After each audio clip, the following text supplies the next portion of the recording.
Alright guys, welcome back to the Social Annual Adventure video. We have a new character.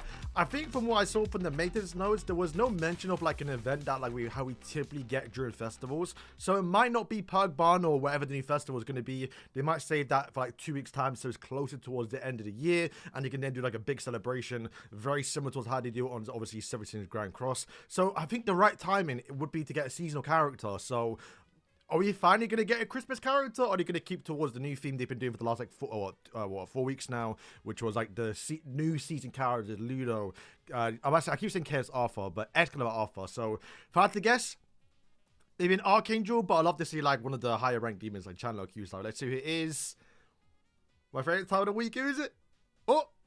Oh, it's Sariel. All right, there he is. Yo, he looks sick. Okay, so he's going to be, I assume not a festival, yeah, so one normal skill. So yeah, they're probably likely saving the new festival for, 7-day lead-up event. It is a Christmas celebration, so it likely means we're not going to be getting a Christmas character. They just haven't been doing seasonals. It's not like they can't do seasonals for, because they have stuff from Grand Cross. They just choose not to. Which, hey, you know what? I don't mind it as long as we're getting some cool characters and we're getting Sariel. So maybe Tamio, one of the first banners in 2026. So let's see what he does. He's an in-type DPS, kind of what you expect a little bit. But I guess from seeing how Ludo worked, Ludo was a DPS character. I guess he kind of was in Grand Cross too, but more supportive as well. So I thought he might have done that for him. But I'm glad they did the way he did, right? Because this guy notoriously has been broken. Let's see if he's broken this game too. So yeah, yellow DPS. First skill is bomb. It's got to be AOE now. Oh, it's not AOE. Okay, I figured he might be like double AOE, like how we have melee, assault melee. So deals damage equal to 270 of attack onto target and grants the wind pressure to all to allies though for 2 seconds upon a successful attack. Increases final attack by 5 times and accuracy. Ooh. Increased by 4%. Stacks up to 10 times. Is he got like an increased attack speed? Because how are you stacking up 10 times? You're doing like 1 attack a second. You can only get 2 buffs on. So it makes me wonder, is it the same? They haven't worded like that, but is it every single time the skill deals damage, you get like 1 or 2 ticks and that can stack up? But that could be really good though. I mean, getting possibly 50% extra attack off, I guess kind of why you want to use Luduciel, right? Increases attack. Does he increase back to attack speed? He does, right? Yeah, ultimate attack speed increase. So they're kind of getting like a little synergy there a little bit, right? With Ludo and also Sariel. You might want to work these two together. And the accuracy and attack don't go wrong. Then we go on to his special skill, Tornado. It's got to be a big AoE. Deals damage equal to 468 attack onto all enemies in a 3x10 meter radius. Pretty big. Gonna be more wide, of course. Is it wide?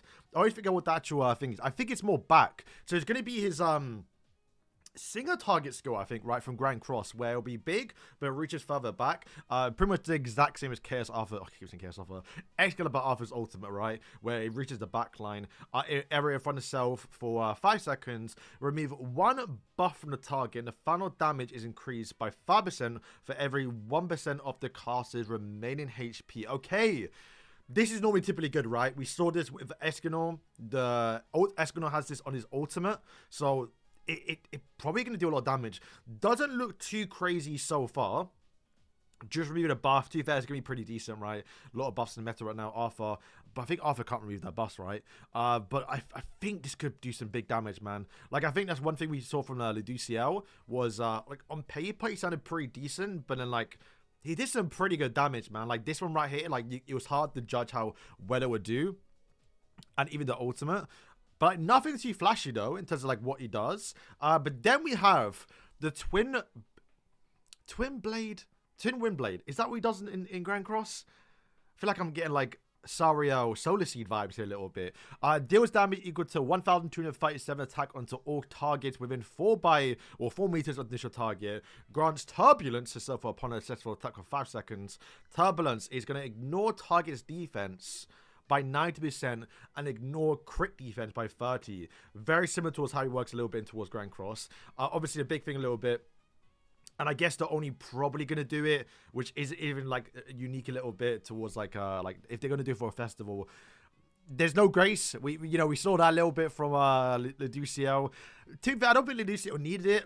I'm not too sure how they could do grace in this game. It might be they could have done it similar towards like a trait. I think I would have liked to see like an account passive that's kind of becoming a little bit more trendy a little bit, like recent gacha games. And you know, if it came out in Grand Cross, it probably would be a bad thing. But in Idle Adventure, you know, everyone's gonna get the character anyway, right? So having like a account pass would be kind of cool for the Graces, but they're not doing that. They might save it for Mayel, but the Mayel Grace might just be a double special skill, which is what normal festivals have anyway. Yeah, who knows, man. But yeah, ignoring defense can be pretty good. Ignoring crit defense is always good as well, because that means you're more likely to crit, and then that means these skills are going to do even more damage too. Pretty basic character, we're being honest, right? Nothing's screaming out too crazy. I think obviously the more special thing towards him might just be the fact that it's weird that it's called Bomb. I think normally the bomb skill, I think you had that. I think it was the seasonal Elaine we had, with like the Shroud Maiden, I think is what they call her. And she hit the bomb and it was AOE. Alright, so it's kind of what I mean. They kind of have like a trend of like just calling stuff like heavy blow. Like this one right here, goes to Arthur, the recent character. His was heavy strikes. Like, I think the only person that bomb was this Elaine, and it's AOE. So I do wonder if they're going to update the patch note to say that this is AOE, because I still don't understand. Once again, because it's not every single time this skill deals damage, and we've seen that in the past. You can build up that actual buff straight away, because if the skill does like 10 hits, you would have max out straight away. Where if it was AoE, it would make more sense, because you hit the targets around you, and that'll be 3 or 4 people, and then boom, you did it twice, and then you got like max out towards 10 times, and at least it will, like, you have like at least 50% attack for 1 second. But they might just want to say it leans more in towards Luduciel. So I do wonder if they're going to change that in the patch notes, or whether it gets buffed up later.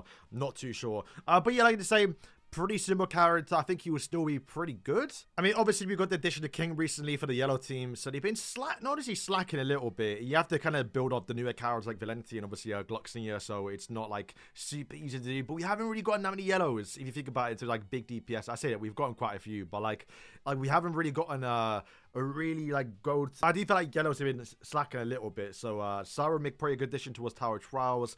Doesn't plan the debuff, so not towards obviously Nat Herd. Just give me DPS. So pretty standard. I do think Lido's better though, but we have to wait and see how this skill works, because it was pretty good in Escanor. So wait, what's Escanor? Is it 5% or is it 1%? Oh, is it 4%? Okay. So what's the math there? Wouldn't that just be 500% increased damage if you're max HP? So that is possibly a 900% AoE skill. That's kind of what I mean, but like that might do some really good damage AoE. So he might be a pretty good like cleaver. I mean, I guess that's kind of keeping the theme towards how he was in Grand Cross. And if you have the buff on as well, where you then have ignore defense and also crit defense, you might be critting like crazy, boys. And especially because he's already a DPS character, you can, especially I guess in Tower Trials, right? You throw him up with the actual Yellow King as well. You already low in the critical defense. Throw in the actual Small Wing King. You have 20% crit chance too. Yeah, I think he could be good. Yeah, that's it for Sariel. I think he's going to be a really good character, especially if that's AoE. If that's AoE, that might be crazy. He might just be a better version of Salt Melee. But we'll see if that gets changed or not. I could be wrong. It's just like, I've noticed the wordings. They never really use bomb unless it's AoE. And I say that because I only realized it once. But let's go through the other patch notes and area that we care about. So they're doing a 7-day relay mission again. It is a Christmas theme. There was a Christmas boss last year. It's possible to save for later on. However, we did see with the Halloween update, they didn't return it, so they might not do it again this year. There's an event shop where you can probably just get some free stuff. Awakening box, I mean, stuff you can't really complain about. Ranking event is back. Also, the normal draw event too. Classic stuff. I already mentioned it. They're adding some more stages and also expanding the max level for Sacred Treasure, which I'm not even close to it. Oh, this is cool. All right, so we got a new fortune-filled chest, which is obviously going to be more towards the people that actually pay money on this game. But they do typically like to give some out, generally anyway. And then just a bunch of packs. So quite a small update. Nothing too crazy going on. How long has it been since we got King? See, right above me, it's been literally almost 2 months exactly. And we always get a festival every like 4th character, because it goes 2 weeks, 2 weeks, 2 weeks. And then we get that 4th character. That's normally the festival one. So, yeah, I think they're definitely waiting for 2 weeks time now. And then we get another festival. They're kind of tied towards New Year's. And do remember, guys, if we're going off, I guess just anniversary, they haven't done a grand summon banner, and I feel like it's been enough characters now leading up towards New Year's that we can probably get another one. So definitely save some diamonds. I have to do a bit of farming and grind a little bit to get some more diamonds to it, so we can actually like have a lot to summon on that actual anniversary banner, especially if it's very similar towards the grand summer banner we got during our anniversary, because you're gonna have some really goated characters. They might still include some of the new ones like I guess Gloxania, but you're gonna have Galland, Hauser, Gilthunder as well. Assault Melee, Escan will still be in the banner. You're gonna have maybe a bit of Merlin, Ludo, Sariel, even the one we just get now, Smallwing King, Arthur. It's gonna be a pretty good banner. So guys, that is wrapping up today's video. I think we might have done a little dev Q&A. It wasn't like a different one. It was like just more answers, but I don't really cover them too much because they are... All right, guys, thank you for watching. Let's come back tomorrow and see if Sariel is that broken. With that AOE, I think he might be really good. So guys, peace.